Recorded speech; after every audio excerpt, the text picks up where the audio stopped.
masjid ini kalau kita lihat di ruang solat ini, dia boleh dengan senang menempatkan 1.500. Dan seandainya jumlah rumah itu bertambah, kita masukkan di kawasan-kawasan luar, di dataran Bulus dan di Sabah Rahman itu, senang-senang boleh menempatkan 2.500 rumah pada satu ketika.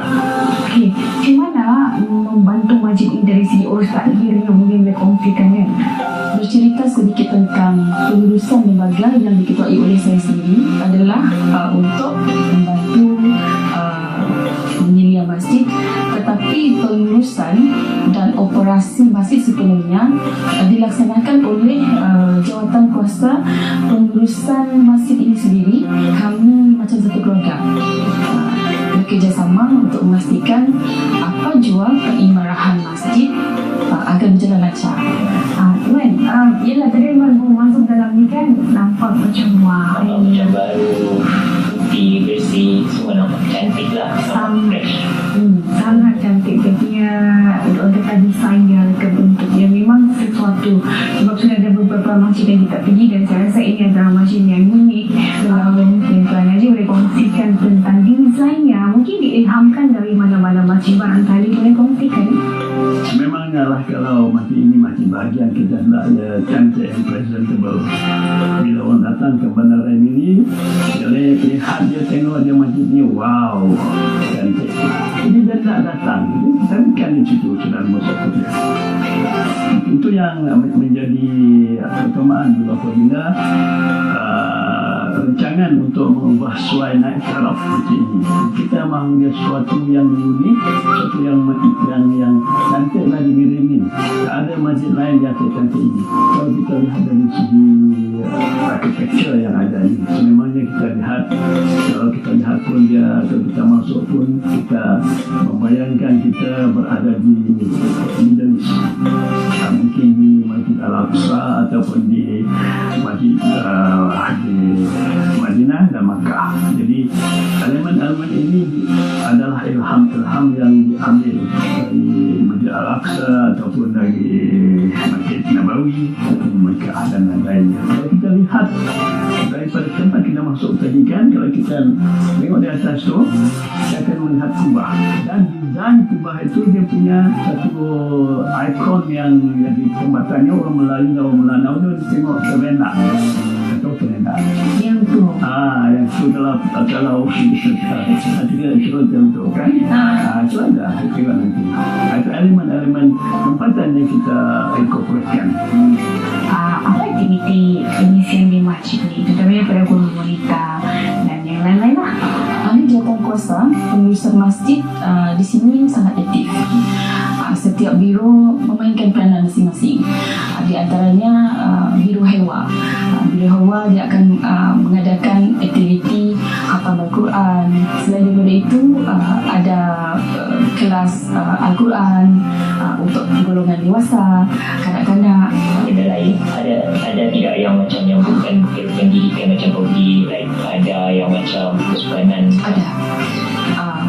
Di sini juga kita ada riadah dan bermain pingpong, kolam. Selain daripada itu, masjid juga sangat aktif mengadakan pertandingan badminton. InsyaAllah kita akan bawa wakil daripada masjid. Ia merupakan sebahagian daripada riadah. Memanglah kita berharapkan bahawa hal tuju masjid ini, kita nak menarik masyarakat ini untuk datang. Jadi kita mesti ada sesuatu yang mereka boleh manfaatkan, dan kita hendak memasyarakatkan masjid ini supaya ia menjadi satu pusat yang bukan hanya menjadi aktiviti ibadah, tapi melingkungi aktiviti sosial, riadah, pendidikan dan sebagainya. Jadi kita mesti ada satu perancangan untuk mendapatkan dana sendiri. Yang sudah ada, kita ada package perkahwinan. Kahwin di sini, akad nikah di sini, kalau nak buat resepsi boleh, kita ada kemudahan itu. Jadi siapa-siapa lah. Aiman kah yang bincang ni dia boleh.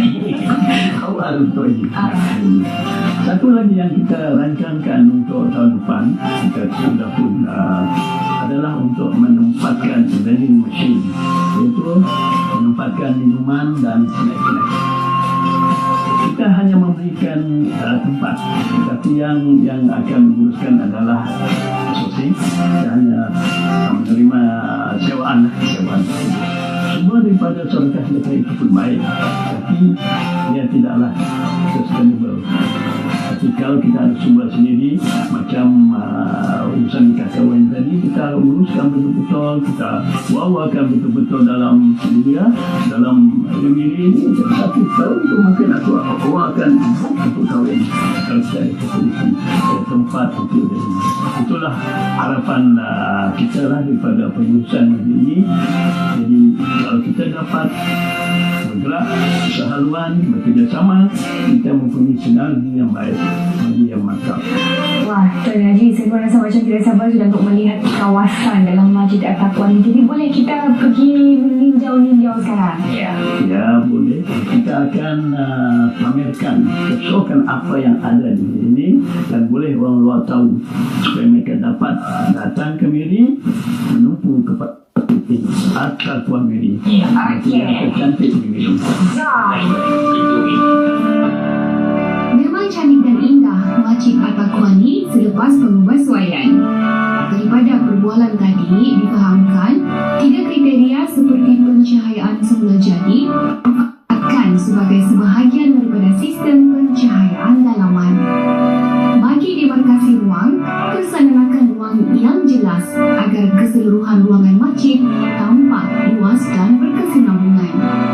Kaca, corak geometri, arca serta warna yang cerah digunakan bagi mencapai objektif ini. Di sini juga ada menyediakan beberapa kemudahan tau seperti khidmat pengurusan jenazah dengan kelengkapan termasuk lampu jenazah.